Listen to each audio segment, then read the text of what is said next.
The first whispers of the invisible enemy began in the biting cold of a Karelian night. For the soldiers of the Red Army, huddled together in shallow trenches, the thin greatcoats offered little protection against a frost that seemed to seep into their very bones. But a fear colder than any winter wind was spreading through their ranks. It was a fear born of silence, snow, and sudden, inexplicable death.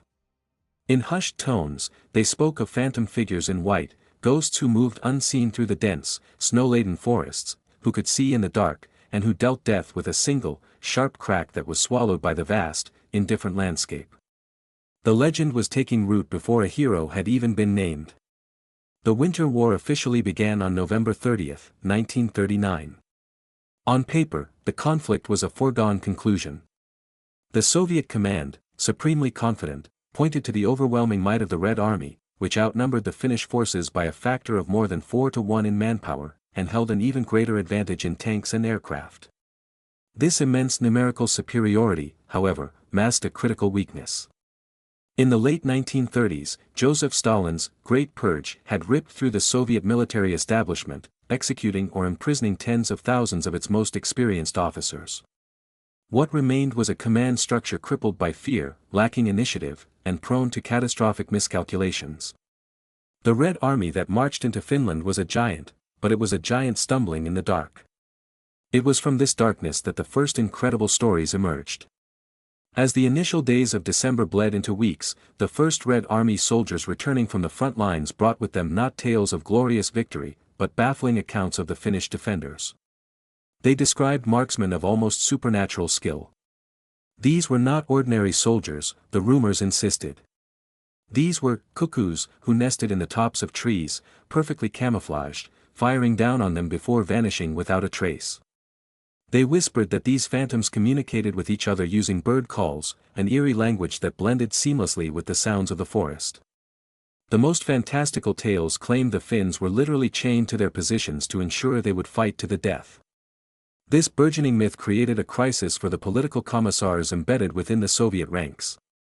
Unsure how to manage the growing fear, their reactions were wildly inconsistent. Some fanned the flames of panic, exaggerating the threat to enforce stricter discipline, while others rigidly dismissed the stories as blatant enemy propaganda designed to sow discord. The official line from the high command was one of disbelief and contempt.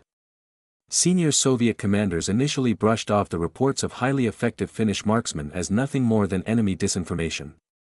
They were convinced that the tales of individual Finnish soldiers inflicting disproportionate casualties were fabrications, impossible feats that contradicted their understanding of modern warfare, which emphasized massed artillery and infantry assaults. Yet, behind the terrifying myths lay a kernel of hard, tactical reality. The Finnish army, knowing it could never match the Soviets in open battle, had indeed adopted a strategy of stealthy, fluid defense, particularly on the heavily fortified Karelian Isthmus. They were masters of their terrain, using the forests and winter conditions as their greatest allies. Furthermore, the legend of a vast, ghostly army of snipers was a significant exaggeration. The entire Finnish army possessed only around 200 dedicated sniper rifles for the whole theater of war. The vast majority of the men whom the Red Army soldiers feared as snipers were not formally trained special forces. They were hunters and farmers drawn from the ranks of the Suojalaskunta, a civil guard organization akin to a national militia. These men brought with them a lifetime of experience in the harsh northern wilderness, an intimate knowledge of tracking and concealment, and a profound skill with their personal rifles. These civilian skills, honed over generations, gave rise to the most outlandish interpretations among the terrified Soviet soldiers. Rumors spread that Finnish snipers could shoot straight through the wooden walls of houses to kill men sheltering inside. Some became convinced the Finns possessed a secret technology, some form of night vision, that allowed them to hunt in the pitch black of the Arctic winter. The stories of the cuckoos grew more elaborate. Soldiers claimed that when they directed machine gun fire at a treetop where a sniper was suspected to be hiding, the mysterious figure would simply melt away like snow, leaving behind no body, no blood, only a chilling silence. In the crucible of the Winter War's first brutal weeks, fear and confusion were forging the myth of an invisible, invincible Finnish sniper. The Soviet command did not yet know it, but soon, one man would emerge to give that myth a face, a rifle, and a terrifyingly real body count. While the soldiers of the Red Army were creating a faceless phantom out of their fear, the man who would soon give that phantom a name was a figure of profound and unassuming reality. He was not a mythical warrior born of folklore, but a quiet, wiry farmer, forged in the harsh realities of rural Finnish life. Simo Häyhä was born on December 17, 1905, in the small village of Kaiskinen, within the municipality of Rajärvi, a stone's throw from the city of Imatra. The seventh child in a family of farmers, his early life was marked by hardship and loss. One brother was killed in the Finnish Civil War of 1918, another died of heatstroke. This environment instilled in him a quiet resilience and a deep connection to the land he would one day be called upon to defend. His journey as a marksman began not in a military academy, but in his local community. In 1922, at the age of 17, Häyhä joined the Suojalaskunta, the Finnish Civil Guard, a volunteer organization where citizens received military training. It was here that his prodigious, almost innate, talent for shooting became apparent. In one competition, he was handed a rifle and, with no prior practice, scored an astonishing 93 out of a possible 100 points while firing from a distance of 300 meters. His skill was not just in accuracy, but in speed. He set a local record by firing 16 aimed shots into a target 150 meters away in a single minute, a feat made all the more remarkable by the fact that he was using a bolt-action rifle and had to rapidly change 5-round magazines to achieve it. Every single one of the 16 shots hit its mark. After completing his compulsory military service in 1927, Häyhä returned to the life of a farmer, but his passion for shooting found a new outlet: hunting. He became a renowned hunter in his region, a man who understood the forest's rhythms, the art of camouflage, and the infinite patience required to track prey. Some historians hypothesize that these very skills, the ability to sit motionless for hours in the freezing cold, to read the wind and terrain, to become one with the natural environment, were the perfect foundation for his future role. He was, in essence, already a sniper, long before the war began. The Finnish military did not fail to notice his talent. In the summer of 1938, he attended a 2-week intensive sniper course in Udi, where he left a lasting impression on his instructors. By the autumn of 1939, as the storm clouds of war gathered over Europe, Simo Häyhä was no longer just a farmer who was good with a rifle, he was a fully prepared, highly professional marksman, a reservist waiting for the call. Several key factors contributed to the man who would become a legend.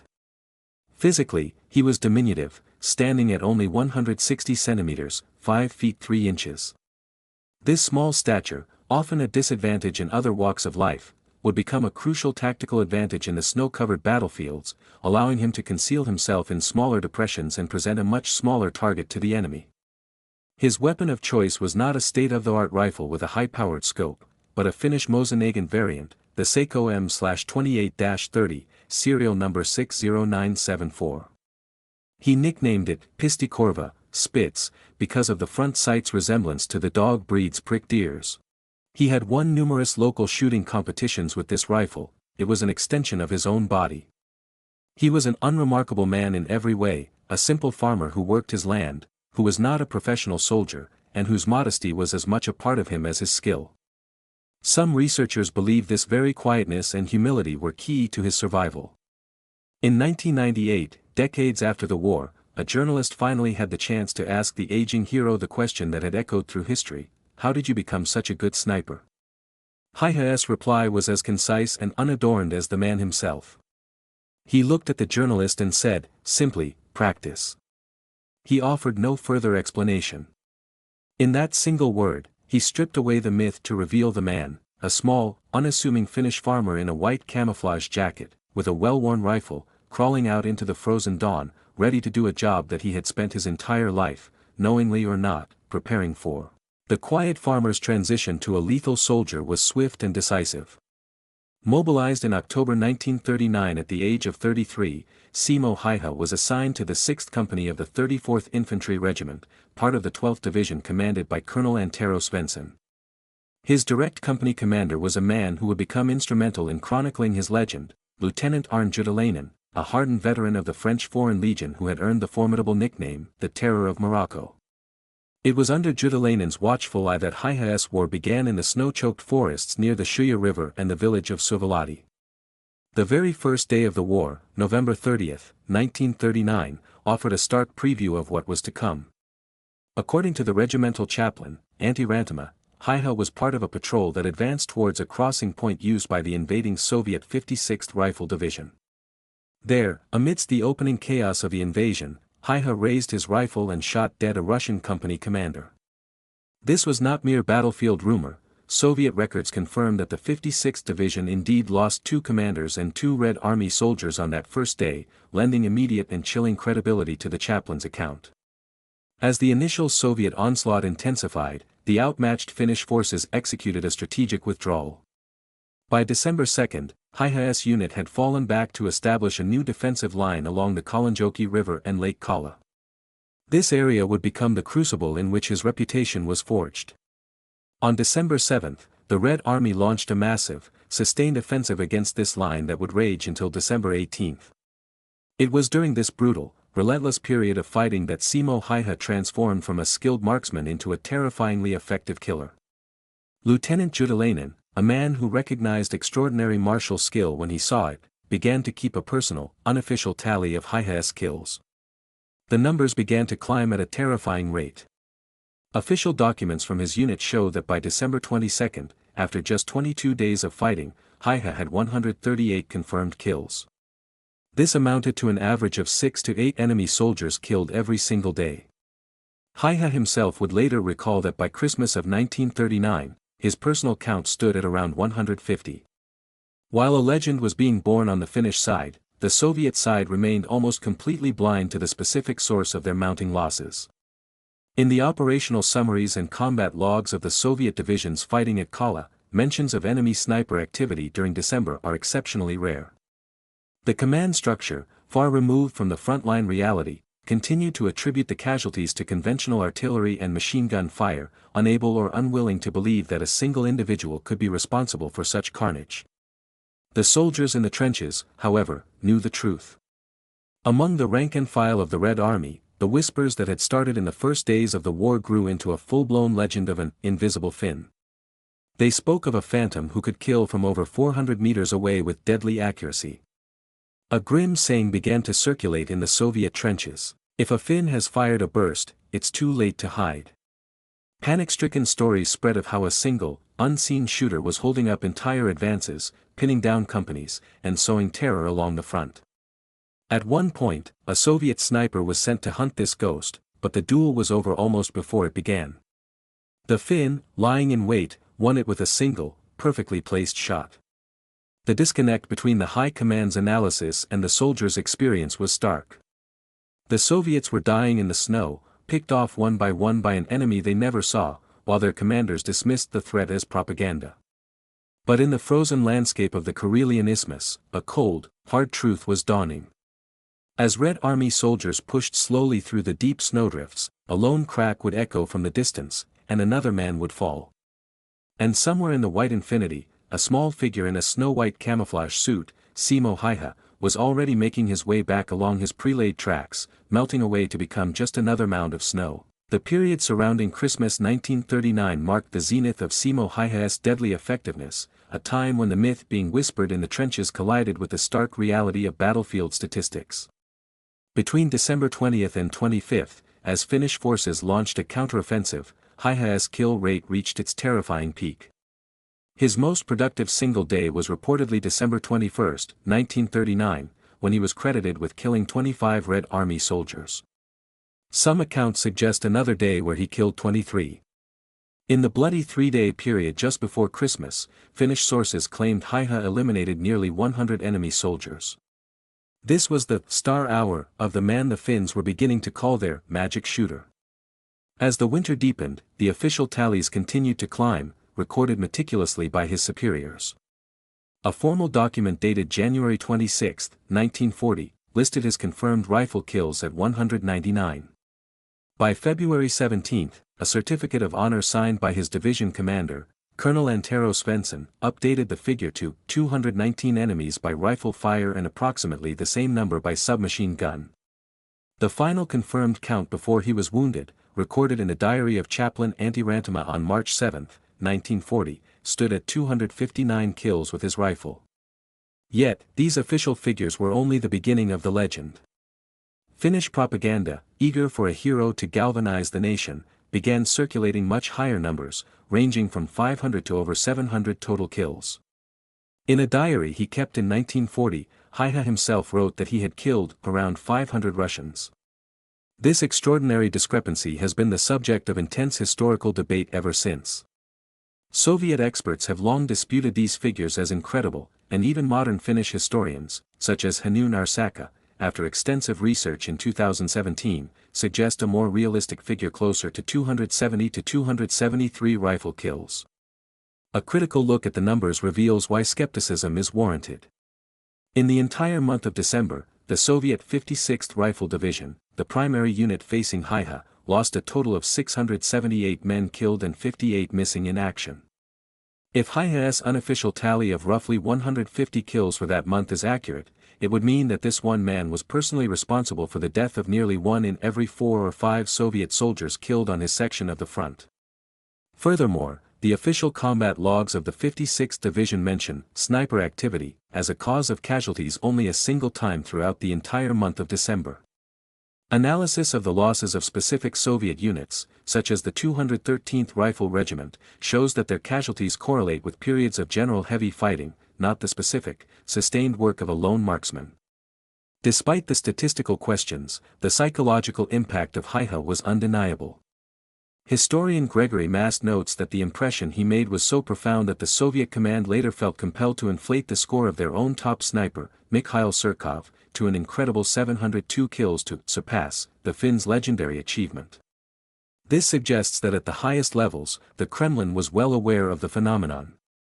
Bear Ironchev, a leading expert on the Winter War, remains skeptical of the high counts, pointing to the severe lack of primary documents to support them.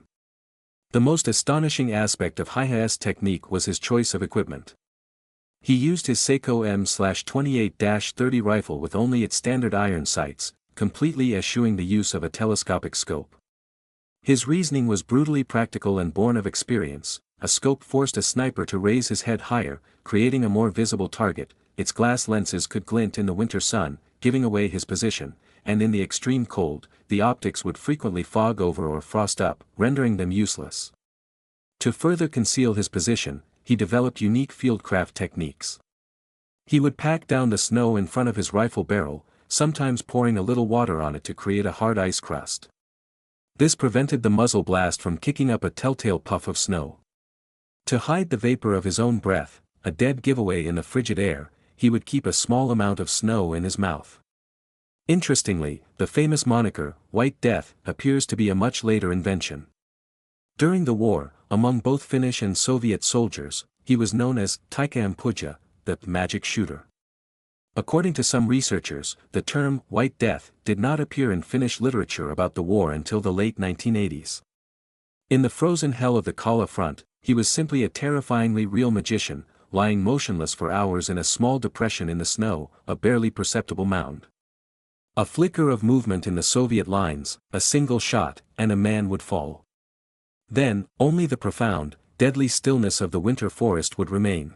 The terrifying effectiveness of Simo Häyhä was not the result of magic or supernatural ability, but of a masterful and disciplined system that blended superior fieldcraft, intimate knowledge of his tools, and a hunter's cold-blooded patience.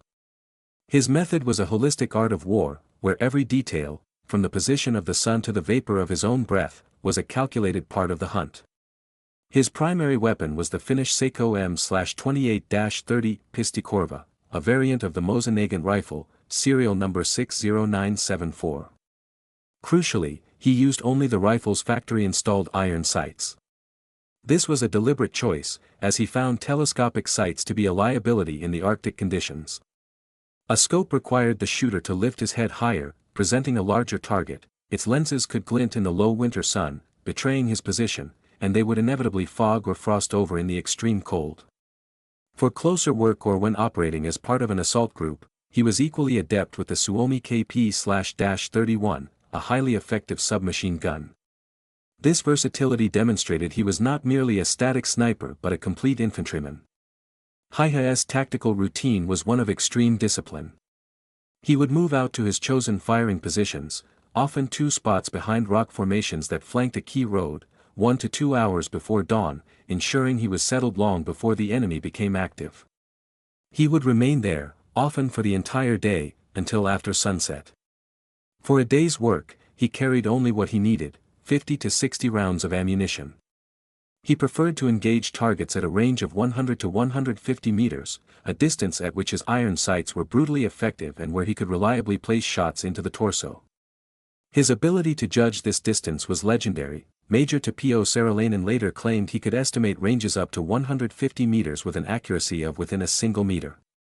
His true genius, however, lay in his mastery of concealment. Dressed in all-white camouflage, he would dig himself into snow pits, often building up a thick snow bank in front of his position to provide cover and a stable rest for his rifle. It was here that he employed his most famous techniques. To prevent the muzzle blast from kicking up a cloud of snow and giving away his location, he would compact the snow in front of him, sometimes pouring water on it to form a solid crust of ice.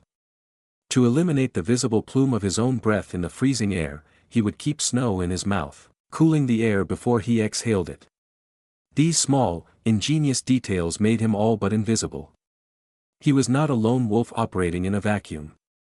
He often worked with an observer who would help spot targets, and he never became complacent.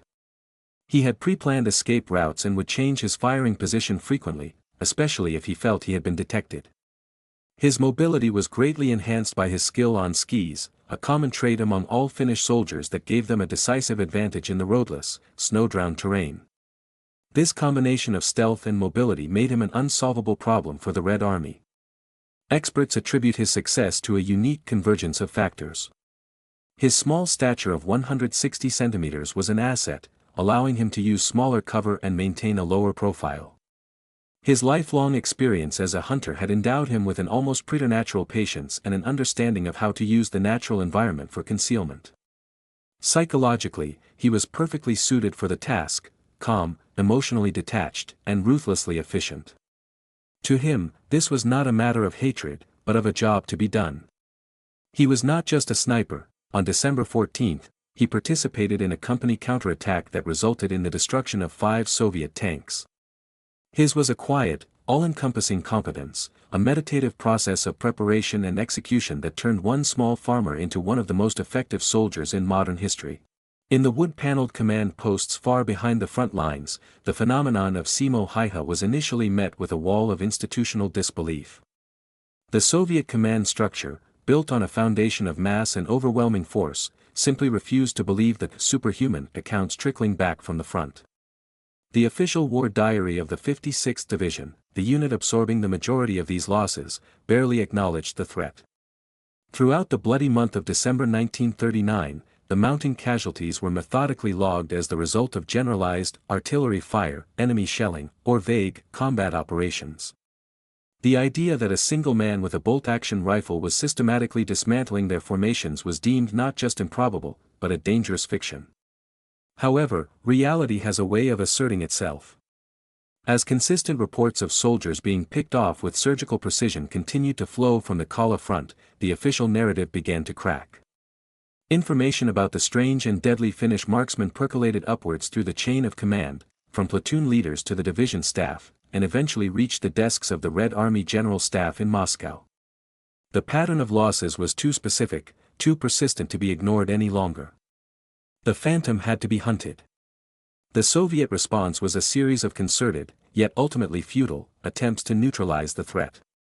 They deployed their own best snipers to the sector, tasking them with engaging in a deadly duel with their Finnish counterpart. Special operations were organized, with search patrols and ambush teams sent into the no-man's land with the express purpose of finding and killing him. In one instance, they even attempted to recruit a Soviet sniper who had defected to the Finnish side, hoping he could predict Häyhä's movements. Every single attempt failed. The magic shooter remained an elusive, lethal ghost. The psychological impact of this failure was perhaps even more significant than the daily casualties. Rumors of Häyhä's exploits spread through the Soviet ranks like wildfire, mutating with each telling. Red Army soldiers became increasingly cautious, spending more time huddled in their trenches, their movements paralyzed by the fear of an unseen rifleman. Any lone gunshot could trigger panic. For the Finns, the effect was the exact opposite. The growing legend of their quiet hero became a massive boost to morale, a symbol of their defiance against an overwhelming foe. Historians suggest the Soviet command's slow reaction was rooted in ideology. The prevailing propaganda of the time portrayed the enemy as an inferior, subhuman, incapable of the kind of elite skill Häyhä had demonstrated. To acknowledge that a single Finnish farmer could outwit and outfight entire squads of the mighty Red Army was to admit a flaw in their worldview. It was easier to attribute losses to anonymous shelling than to the superior skill of an individual. As a result, the full realization of the threat he posed came far too late, close to the end of the war. Classified documents from the 56th Division reveal that a precise source for their heavy losses was never officially identified, and no formal order specifically to hunt Häyhä was ever issued in December. It was only in January 1940 that sniper activity began to be treated as a serious tactical problem. In the headquarters of the 56th Division, one can imagine General Evstigniev reading the latest casualty report, his face growing darker with each name. One man, he might have roared in frustration. Impossible. But the facts on the page remained undeniable. And as night fell over the Karelian forests, the Soviet artillery would once again unleash a furious barrage, a blind, indiscriminate storm of fire aimed not at a visible target, but at the suffocating fear of an invisible enemy they could not find, could not understand, and could not kill. The transformation of Simo Häyhä from a highly effective soldier into a national icon was a deliberate and masterfully executed act of wartime propaganda. The first spark was lit on February 28, 1940, when the Finnish magazine, Lataga, published a story about a short man on the Kala front who had killed 219 enemy soldiers. With this article, the whispers from the trenches became a public narrative, and Finland had found its hero. The Finnish propaganda machine moved swiftly to capitalize on this burgeoning legend. The renowned writer Mika Waltari and chaplain Antti Rantama were dispatched to the front to meet and photograph the now famous sniper.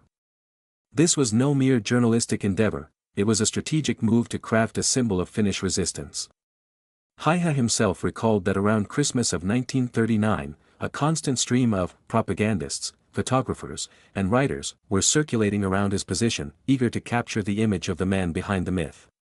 Central to this myth is the iconic nickname, the White Death. Yet, the origin of this name is one of the most contested aspects of the entire story. The popular version, often repeated by Finnish sources, is that the name was coined by the terrified Soviet soldiers themselves. An alternative theory, proposed by historian Hannu Narsaka, suggests it was a name created entirely by Finnish propaganda for its dramatic effect. A third possibility is more nuanced. The Finnish phrase for White Death, valkoinen kuolema, was a term also used to describe the deadly, deep frost of the winter forests, a meaning some Soviet prisoners of war reportedly confirmed. The greatest paradox, however, is that the nickname, the White Death, appears to be a post-war invention. In digitized Finnish newspapers and literature from the war period, the name is conspicuously absent. It only began to appear widely in books and articles about the Winter War in the late 1980s, more than 40 years after the conflict ended. During the war, Häyhä was known to his comrades and his enemies by a different moniker, Taika-ampuja, the magic shooter. The official efforts to build his legend were overt and highly publicized. On February 17, 1940, in a ceremony that was widely covered by the Finnish and even German press, Häyhä was presented with a custom-engraved Swedish Seiko rifle, a gift from a wealthy businessman named Eugen Johansson. The certificate accompanying the rifle was a masterclass in propaganda, proclaiming his feat showed what a determined, keen-eyed Finnish man can achieve, and that the rifle would tell future generations of the deeds of Simo Häyhä. This carefully constructed narrative had a profound impact, not just in Finland, but within the Soviet High Command. The Red Army's political leadership could not tolerate the idea that a single Finnish peasant soldier was superior to their own men. In a clear act of counter-propaganda, the official kill count of the top Soviet sniper of World War II, Mikhail Surkov, was later inflated to an astonishing 702 kills, a figure almost certainly designed to eclipse Häyhä's legendary tally. The very existence of this statistical one-upmanship is proof that the magic shooter's fame had reached the Kremlin and was considered a significant information warfare threat. The numbers themselves became part of the myth-making. While official wartime documents cited figures like 219 or 259 rifle kills, propaganda inflated this to between 500 and 742. Interestingly, digitized newspapers from the era never mention these higher numbers. They consistently cite the more conservative figure of 219, or a combined total of around 450, including submachine gun kills. The massive inflation of his score was a phenomenon that occurred primarily in the decades after the war, as the story passed from history into legend. In a final, ironic twist, a 2017 Finnish commemorative coin intended to honor Häyhä mistakenly featured an image of a Swedish volunteer in a ski mask, a perfect metaphor for how the face of the real man had become obscured by his own myth. As Häyhä sat in a quiet tent, perhaps reading a newspaper account of his own exploits, he may have scarcely recognized the towering, invincible figure of the White Death being built around him. For the man who had seemed invincible, the end of his war came not in a patient sniper's duel, but in the brutal, close-quarters chaos of a frontal assault. On March 6, 1940, near Lake Julismäenjärvi, the 2nd Battalion of the 34th Regiment was ordered to launch a desperate counterattack against the entrenched positions of the Soviet 128th Motor Rifle Division.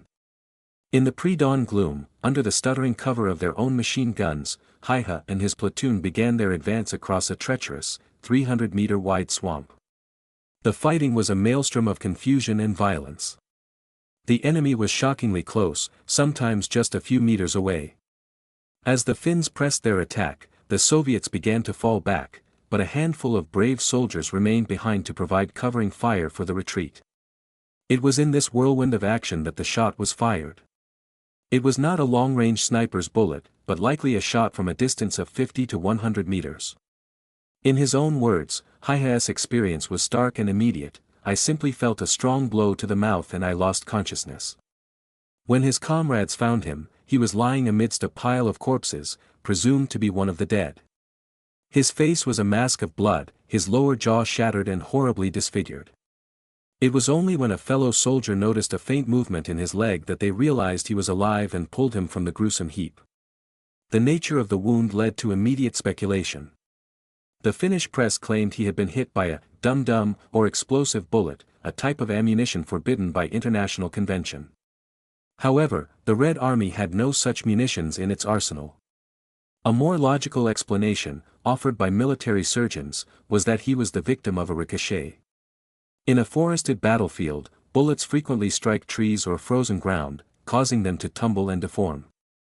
Such a projectile can create a wound of devastating, explosive-like trauma, consistent with the damage Häyhä suffered.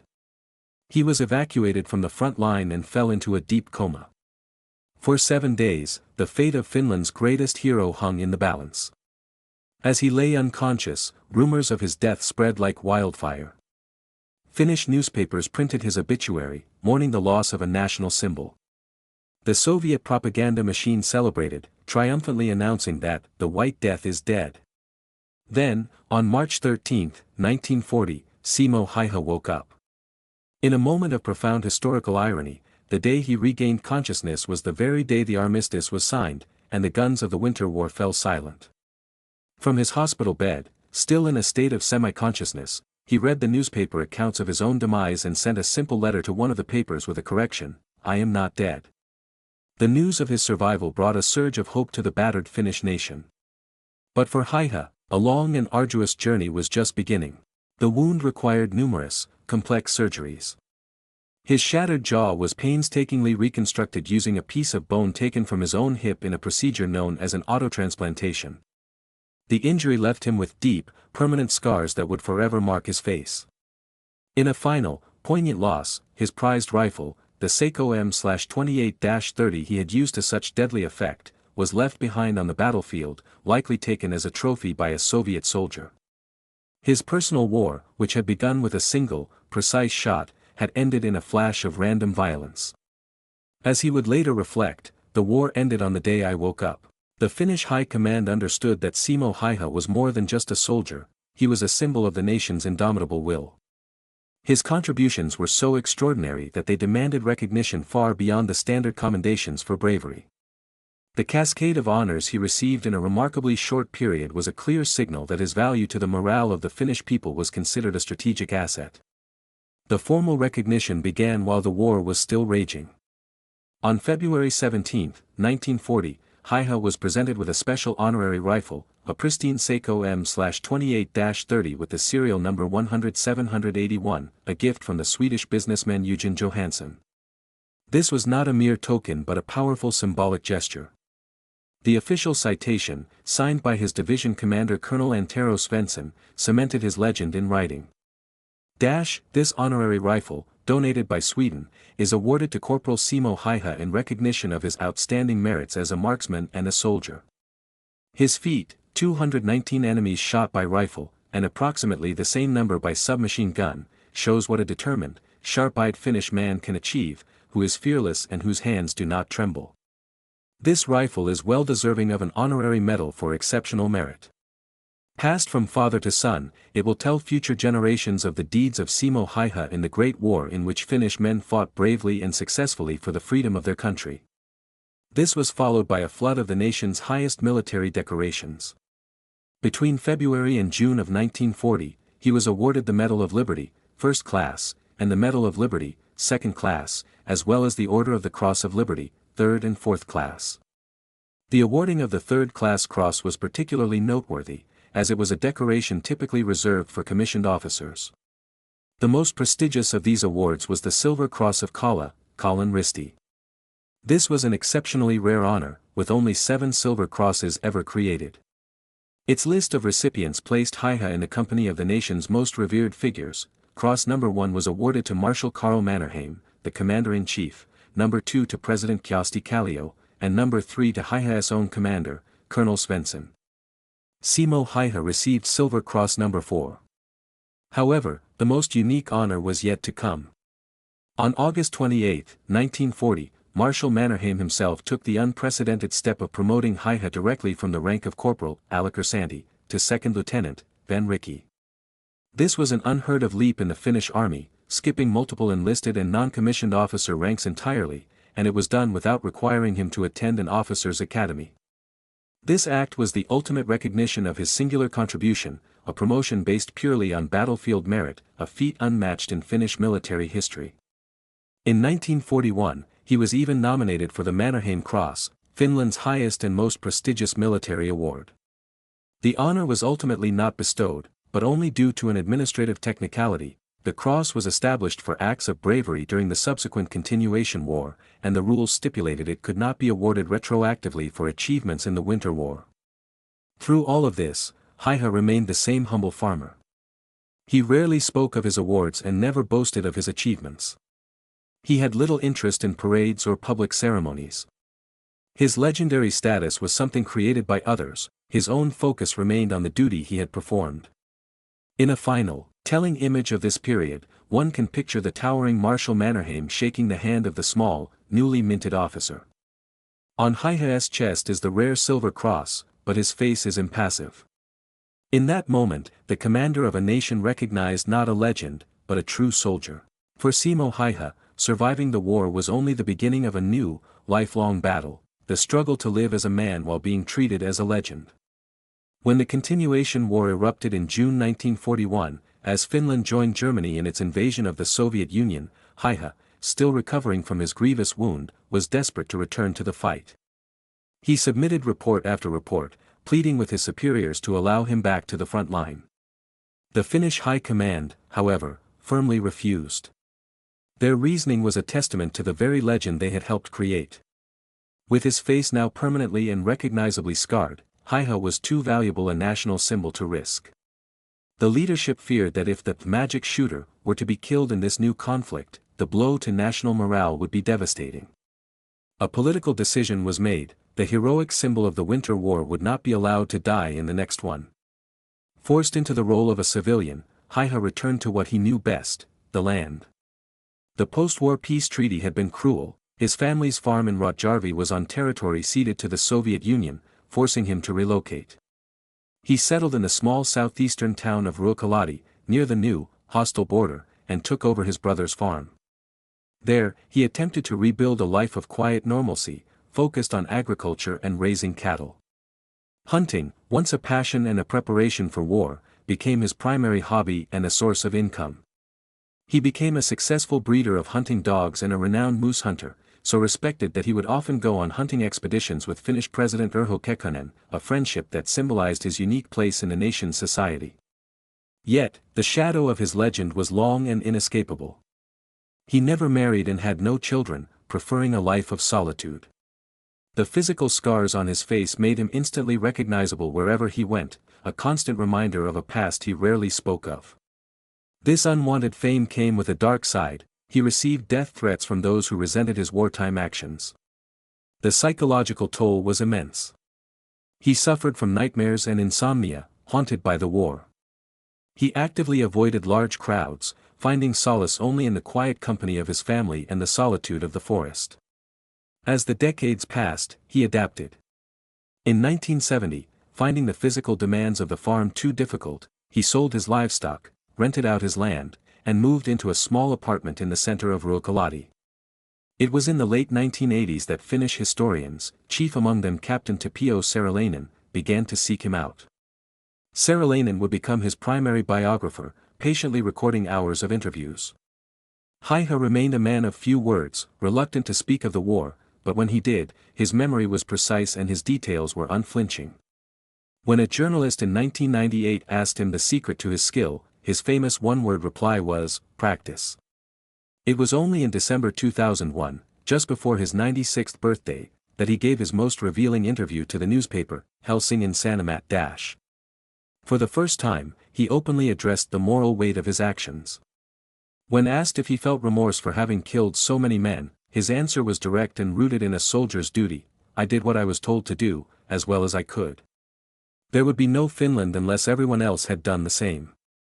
Simo Häyhä died on April 1, 2002, at the age of 96, in a war veterans' home in Hämeenlinna. He was buried in Ruokolahti, the land he had adopted as his own. His legacy was already secure. In a 2004 poll of the 100 Greatest Finns, he was ranked 74th. In a final, fitting postscript, a personal diary he wrote in 1940, titled Sotamuistoja, War Memories, was discovered and published only in 2017, his first and only written account of the war, a last message from the quiet man who lived so long in the shadow of his own legend. At the heart of the Simo Häyhä legend lies a single, fiercely debated question: how many men did he actually kill? The chasm between the wartime myth and the documented reality is vast, creating a complex puzzle for historians. The numbers vary wildly depending on the source. Finnish propaganda of the post-war decades claimed a staggering total of 500 to 742 kills. An official certificate from February 17, 1940, cites 219 by rifle. Häyhä's own diary from 1940 vaguely mentions around 500. Chaplain Rantama's notes from March 7, 1940, logged 259 with the rifle. Modern historians like Risto Marjoma cautiously state more than 200, while the most recent in-depth analysis by Hannu Narsaka in 2017, based on a comparison of Finnish and Soviet documents, arrives at a figure of 270 to 273 rifle kills. Skeptics of the higher figures point to the official casualty reports of the Soviet 56th Division. In December 1939, the division suffered 678 killed in action. If Häyhä's unofficial claim of -150 kills for that month were true, it would mean this one man was responsible for an incredible 22% of the division's total fatalities. Extrapolated over the entire campaign, he would have been the cause of 30 to 40% of their losses, a statistically improbable feat for a single soldier. Furthermore, Soviet operational documents from that period mention sniper activity as a cause of casualties only once, on December 22. Most losses were attributed generically to rifle fire or artillery shelling, making it impossible to isolate deaths caused by a single marksman. However, there is compelling evidence to support his extraordinary effectiveness. On December 21, 1939, Häyhä's alleged 25 kill day, the combat logs for the Soviet 1st Battalion of the 184th Regiment show a curious anomaly, a disproportionate spike in the number of wounded, 45, compared to the number of killed, 8. This ratio is a classic indicator of effective sniper fire, which often aims to wound and incapacitate, thereby disrupting enemy morale and logistics far more than a simple kill. It must also be understood that the system for confirming a kill in the Finnish army was subjective. It typically required only the word of the sniper's officer or an observer, not a physical recovery of the body. This system, while practical in combat, was inherently open to inflation. The very nickname that defines him, the White Death, is also a subject of historical revision. Researcher Bear Ironcheeve notes that he has never encountered the term in wartime sources, where the moniker, White Death, was more commonly used to refer to the deadly frost. During the war, Häyhä was known as Taika-ampuja, the magic shooter. The famous nickname appears to be a post-war invention, solidifying in Finnish literature only in the late 1980s, nearly half a century after the fact. The historical record is frustratingly incomplete. Key documents, such as the combat journal of Häyhä's 6th Company, have either been lost or have not been digitized. The figures we have rely heavily on the personal, and unpreserved, tallies kept by Lieutenant Judalainen and Chaplain Rantama. On the Soviet side, the practice of lumping casualties together under general categories makes a precise forensic analysis impossible. Ultimately, the most credible modern research by historians like Hannu Narsakka points to a conclusion that reconciles the legend with the available facts. The propaganda figures of 500 to 700 are almost certainly an exaggeration, likely by a factor of 2 or 3. The most historically defensible number of rifle kills lies somewhere between 250 and 300. Yet, even this conservative figure is staggering. To achieve -270 confirmed kills in just 98 days of combat remains an act of martial skill that places him in the highest echelon of military marksmen. For context, the renowned Soviet sniper Vasily Zaitsev had an official, confirmed count of 242 kills, a number very close to Häyhä's realistic total. The conclusion is clear: while the myth may have outgrown the man, the phenomenal reality of the magic shooter is undisputed. In the decades following his death, Simo Häyhä has transcended the rigid boundaries of military history to become a multifaceted global cultural icon. His legacy is preserved not only in dusty archives but actively curated in physical spaces dedicated to his memory. The Kala and Simo Häyhä Museum, opened in 1983 in the small village of Maietala in Rotjärvi, stands as a primary guardian of this history. Housed in an old wartime hospital building, the museum's permanent exhibition draws thousands of visitors annually, particularly history enthusiasts from Scandinavia and Russia, eager to see the grounds where the legend was born. Meanwhile, in Helsinki, the Finnish Military Museum houses his most sacred relic, the honorary Seiko M/28-30 rifle, serial number 10781, presented to him by Eugen Johansson in 1940. Beyond these physical memorials, Häyhä's story has found vibrant new life in modern popular culture, often introducing him to generations far removed from the Winter War. In the realm of music, the Swedish power metal band Sabaton played a pivotal role in revitalizing his legend for a global youth audience with their 2010 song, White Death. The track, which characterizes Häyhä as an unstoppable force of nature, became one of their most popular, amassing over 20 million views on YouTube. Other bands followed suit, with the Scottish group Akron releasing an entire EP dedicated to him in 2014, and the Japanese band To Mega Their Ion featuring him in their 2015 album.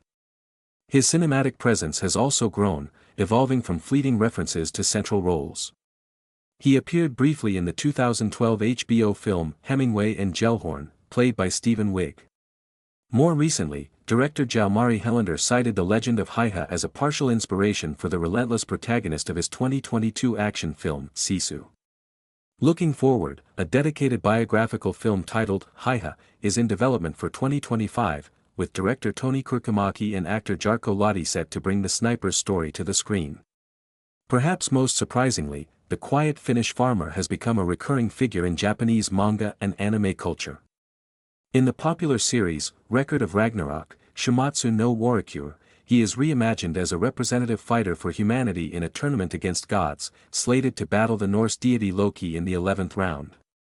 Another manga, The White Witch, Shiroi Meijo, features a female protagonist directly inspired by his exploits. In the digital age, Häyhä has found a permanent home in video games and internet lore. He appears as a specialized unit or character in numerous World War II strategy games and is a constant subject of fascination on historical forums like Reddit, where his story is frequently cited as the ultimate example of a small man triumphing against a massive system. Despite the ongoing debates among historians regarding his exact kill count, his status within Finland remains unassailable. In a 2004 public poll to determine the 100 greatest Finns of all time, Häyhä ranked 74th. His birthday, December 17th, is observed as a memorial day for the Winter War. In modern Finland, he is more than just a soldier, he has become a foundational part of the national mythology, a figure whose legend is taught in schools as exemplifying the very spirit of Finnish independence. To delve into the story of Simo Häyhä is to confront a profound paradox. It is a history less about a man and more about how a myth is forged in the crucible of war. The layers of Finnish propaganda, Soviet counterpropaganda, personal memory, and incomplete archives create a narrative where the precise truth is perhaps unknowable. And, in a philosophical sense, perhaps it is also unimportant. The enduring power of Häyhä's legacy lies not in the contested numbers of his kill count, but in the potent symbolism he has come to represent. At its core, his story is the eternal archetype of the small against the great, the individual against the machine. In the winter of 1939, Finland was a nation deemed utterly doomed, its army outnumbered more than 4-1 by a global superpower. Yet, through the heroic defiance of individuals like Häyhä, it survived and retained its independence. He became the human face of that national resilience, a symbol of how personal courage and mastery, when applied with fierce resolution, could have a strategic effect, stalling a colossus in its tracks. In an age of mass armies and industrial warfare, he was a throwback to an earlier ideal, the individual warrior whose skill could change the course of a battle. His character offers another, quieter lesson. In an era defined by loud, jingoistic propaganda, Häyhä was a figure of profound silence. He did not write soaring memoirs or seek the spotlight. His reputation was built on deeds, not words. When asked to explain his phenomenal ability, his reply was simply, practice. When questioned on the morality of his actions, his credo was that of a stoic patriot: I did what I was told to do, as well as I could. This humility, this refusal to participate in his own myth-making, became a revolutionary act. In his silence, he preserved an authenticity that has allowed his legend to endure, uncorroded by the boastfulness that consumes lesser heroes. The story also serves as a stark lesson in the unintended consequences of war. The Red Army, having suffered so grievously at the hands of Finnish marksmen like Häyhä, learned a bitter lesson. The tactics of winter camouflage, patience, and precision that he perfected were studied and later adopted by the very institution he fought against. Soviet snipers in the Great Patriotic War against Germany, figures like Vasily Zaitsev and Lyudmila Pavlichenko, would employ many of the same principles. In a strange twist of history, Simo Häyhä became an unwitting teacher to his enemy. Ultimately, his story resonates today because it speaks to the realities of modern asymmetric conflict. He was a preview of a new paradigm of warfare, where a single, highly trained operative can inflict damage disproportionate to their numbers. In an age of drone strikes and cyber warfare, the tale of a man with a simple, scopeless rifle reminds us that the human factor, mastery, patience, and adaptability, remains the most critical element on any battlefield. A century from now, when a student reads of the Winter War, they may not remember the names of the generals or the numbers of the divisions. But they will remember the small farmer who became invisible in the snow, a timeless symbol of what one person can become when their homeland is threatened and their will is absolute. Simo Häyhä passed away on April 1, 2002, at the age of 96, having outlived the great wars of his century and the Cold War that followed. He was buried in Ruokolahti, the soil he had defended as a young man, leaving behind one of the 20th century's most potent and enigmatic military legends. His life closed, but the questions surrounding it remain. We will likely never know the precise number of men he killed. Was it 219, 273, or over 500? The true origin of his famous moniker, the White Death, remains debated, a mystery caught between Finnish propaganda and Soviet battlefield rumor. And his inner world, the thoughts of a man who took hundreds of lives in the service of his country, remain sealed behind a lifetime of humble silence. Yet, what is known with certainty is more than enough to secure his place in history. Simo Häyhä was, without question, one of the most lethally effective snipers of the Winter War. His actions had a tangible and terrifying impact on the battlefield, a fact implicitly acknowledged by the Soviet command's own counter-propaganda efforts. He became the living embodiment of the Finnish national spirit, of sisu, a quiet, resolute defiance in the face of impossible odds. His innovative techniques of camouflage, patience, and marksmanship are not mere historical footnotes, they are principles still studied in military academies today. And perhaps most remarkably, he lived a long and modest life, refusing to allow the monumental legend to consume the simple farmer he always was. His story remains urgently relevant because the paradigm of warfare he exemplified has become the norm. In the 21st century, the concept of asymmetric conflict, where a smaller, more agile force confronts a larger, more conventional one, defines battlefields across the globe. The history of Häyhä is a stark illustration of this principle, a case study from 80 years ago that demonstrates how one highly skilled individual can inflict damage and sow psychological chaos far exceeding their physical presence. In an age of high-tech weaponry, his tale is a powerful reminder that the human factor, mastery, experience, and the will to persevere, remains the ultimate decisive weapon. Ultimately, the paradox of Simo Häyhä is that his immortality was secured by his humility. Had he been a boastful self-promoter, his story might have faded with time, another inflated war hero. But his profound silence protected his legacy, creating a mystique that invites endless fascination. He forces us to ask timeless questions: can one person truly make a difference? Can quiet modesty be a form of immense strength? The answer, written in the snows of Finland, is an unequivocal yes. When a visitor stands in the museum at Rautjärvi today, they see a black and white photograph of a small man with cold eyes. Below it, a single word is often written in multiple languages, a word that perfectly captures both the unimpeachable reality and the impenetrable myth of his life: legend.